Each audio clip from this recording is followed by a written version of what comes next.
Log in करा मुंबईतक.in वर। केंद्र सरकारने 127वे कॉन्स्टिट्यूशनल अमेंडमेंट बिल आणण्याचा डिसिजन घेतला आणि त्याला विरोधी पक्षांनी सुद्धा पाठिंबा दिलेला आहे। 15 विरोधी पक्षांनी त्या बिलाला पाठिंबा आपला दिलेला आहे। हे बिल काय असणार आहे आणि या बिलामुळे असं म्हटलं जात आहे की मराठा आरक्षणाचा मार्ग मोकळा होतोय, कुठेतरी पहिला पाऊल त्या दृष्टीने उचललं जात आहे। तर हे कितपत खरं आहे आणि ह्याच्यामुळे मराठा आरक्षण मिळू शकणार आहे का, ही गोष्ट मी आज तुम्हाला सांगण्याचा प्रयत्न करणार आहे।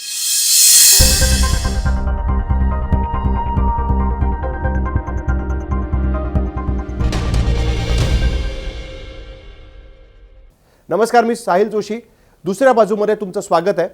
नक्की या बिलाची दुसरी बाजू काय आणि हे बिल आलं कसं याच्याबद्दल आपण चर्चा करणार आहोत। तर जसं मी तुम्हाला सांगितलं की केंद्र सरकार 127वी घटना दुरुस्ती आणते। ही घटना दुरुस्ती 102वी घटना दुरुस्ती जी होती त्याच्यामधला जो अर्थ काढला गेला होता तो अर्थ व्यवस्थित सांगण्यासाठी किंवा तो सुधारितपणे सांगण्यासाठी म्हणून ही घटना दुरुस्ती आणली जाते। 102व्या घटना दुरुस्तीचा अर्थ सुप्रीम कोर्टाने जेव्हा मराठा आरक्षणाबद्दलची याचिका सुप्रीम कोर्टासमोर गेली होती त्याच्यामध्ये त्यांनी राज्य सरकारचं जे म्हणणं होतं त्याला पूर्णपणे बाजूला ठेवलं आणि सुप्रीम कोर्टाने असं सांगितलं की 102व्या घटना दुरुस्तीनुसार राज्य सरकारकडे जे अधिकार पूर्वी होते की एखादा समाज हा मागासवर्गीय आहे की नाही हे ठरवण्याचे, ते आता त्यांच्याकडे राहिलेले नाहीत। ते नोटिफाय करायचं असेल तर ते अधिकार राष्ट्रपतींकडे आहेत, म्हणजे कुठेतरी केंद्र सरकारकडे ते अधिकार गेलेले आहेत। आता त्याचा अर्थ जो सुप्रीम कोर्टाने काढला तो बरोबर नव्हता आणि तो अर्थ तसा काढल्यामुळे कुठेतरी मराठा आरक्षण रद्द झालं। ही भूमिका दिलीप भोसले कमिटीने सुद्धा राज्य सरकारसमोर ठेवली होती। त्या आधारावरती राज्य सरकारने केंद्र सरकारकडे पत्र पाठवून विनंती केली होती आणि शेवटी केंद्र सरकारने ही 127वी घटना दुरुस्ती आणली आहे आणि त्यातनं हे अधिकार पुन्हा एकदा राज्याकडे जातील या दृष्टीने पावलं टाकलेली आहे। याचा अर्थ असा आहे की यानंतर पुन्हा एकदा राज्य सरकार ठरवू शकणार आहे की त्यांच्या राज्यामध्ये कुठला समाज हा मागासवर्गीय आहे आणि त्याला किती टक्के आपण आरक्षण देऊ शकतो। पण ह्याच्यामुळे मराठा आरक्षणाचा प्रश्न सुटणार आहे का, हाच खरा कळीचा मुद्दा आहे। तर आपण बघूया की राज्य सरकारने सुप्रीम कोर्टाच्या 5 जजेसच्या खंडपीठाने मराठा आरक्षण रद्द केल्यानंतर केल्याचा जो काही निकाल दिला होता त्याचं आकलन करण्यासाठी आणि राज्य सरकारला मार्गदर्शन करण्यासाठी दिलीप भोसले हे उत्तर प्रदेशातल्या अलाहाबाद हायकोर्टाचे चीफ जस्टिस होते आणि त्यांच्या नेतृत्वाखाली एक समिती बनवली होती।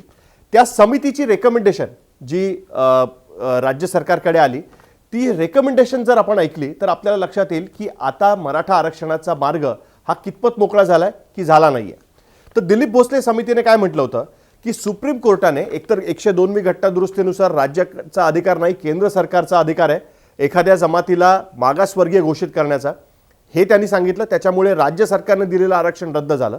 आणि दुसरी महत्त्वाची गोष्ट त्यांनी सांगितली होती की इंदिरा साहनी जे जजमेंट आहे त्याच्यानुसार जी 50% कॅप आहे, म्हणजे जे आरक्षण दिलं जातं कुठल्याही राज्यामध्ये त्याची जी लिमिट आहे ती 50%पेक्षा जास्त असली नाही पाहिजे। कुठल्याही जातीला तुम्ही आरक्षण देऊ शकता, पण त्याची जी पूर्ण लिमिट आहे ती 100 लोकांमध्ये 50 लोकांनाच तुम्ही आरक्षण देऊ शकता। ही गोष्ट जी आहे ती सुप्रीम कोर्टाने पुन्हा एकदा अधोरेखित केलेली आहे आणि त्याच्यामुळे दिलीप भोसले कमिटीने काय म्हटलं होतं की ज्या राज्यांना 50%च्या वरती आरक्षण द्यायचं आहे, म्हणजे अनेक ठिकाणी अशा पद्धतीचं आंदोलन चालू आहे, अनेक राज्यांमध्ये 50%ची मर्यादा ओलांडण्यासाठी म्हणून प्रयत्न चालू आहेत, कारण अनेक जाती मराठा समाजाप्रमाणेच आरक्षण मागतायत।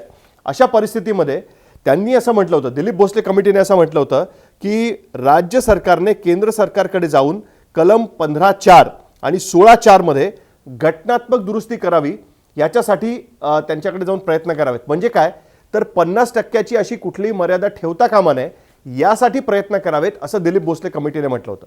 याचा अर्थ असा की आता भले राज्य सरकारकडे अधिकार येतील, राज्य सरकार त्या पद्धतीने मराठा समाजाला मागासवर्गीय घोषित पण करेल, पण तरीसुद्धा मराठा समाजाला जे आरक्षण द्यायचं आहे ते या 50%च्या आतमध्येच आरक्षण द्यावं लागेल।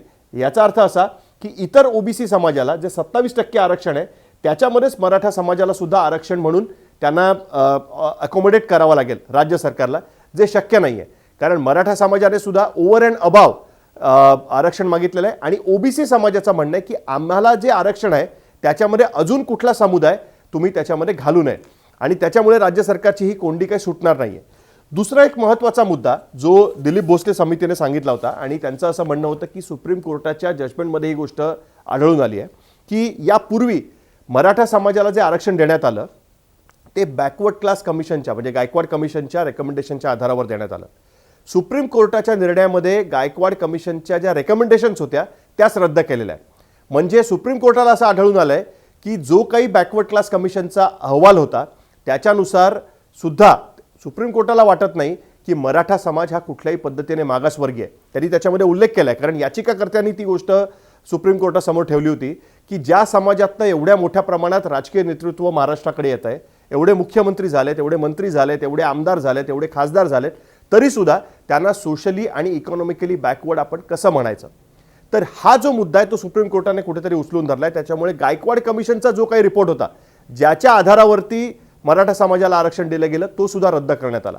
म्हणून दिलीप भोसले कमिटीचं असं म्हणणं आहे की जे आरक्षण आहे जर त्यांना द्यायचं असेल आणि मराठा समाजाला जर मागासवर्गीय घोषित करायचं असेल तर त्यासाठी नव्याने पुन्हा एकदा एक कमिशन बसवलं पाहिजे. त्या कमिशनला नवीन रिपोर्ट सबमिट करायला सांगितलं पाहिजे आणि जे मुद्दे सुप्रीम कोर्टाने उचललेले आहेत त्या मुद्द्यांचं उत्तर त्या रिपोर्टमध्ये आलं पाहिजे. म्हणजे मराठा समाज हा भले त्या समाजातनं अनेक जण मंत्री झालेत, आमदार झालेत, खासदार झालेत, महाराष्ट्राच्या राजकारणावरती त्या समाजाचं प्रभुत्व आहे, असं असून सुद्धा एक मोठा समाज असा आहे मराठा समाजामध्ये की ज्याला आरक्षणाची गरज आहे, जो सोशली आणि इकॉनॉमिकली बॅकवर्ड आहे हे सिद्ध करण्यासाठी एक नवीन रिपोर्ट, नवीन अहवाल करणं आवश्यक आहे, नवीन स्टडी करणं आवश्यक आहे, असं सुद्धा दिलीप भोसले कमिटीने सांगितलेलं आहे. त्याच्यामुळे जरी ही 127वी घटना दुरुस्ती झाली आणि त्याच्यामुळे राज्य सरकारला अधिकार जरी मिळाले तरीसुद्धा मराठा समाजाचा आरक्षणाचा मार्ग हा काही सहजासहजी सुटणारा नाही आहे.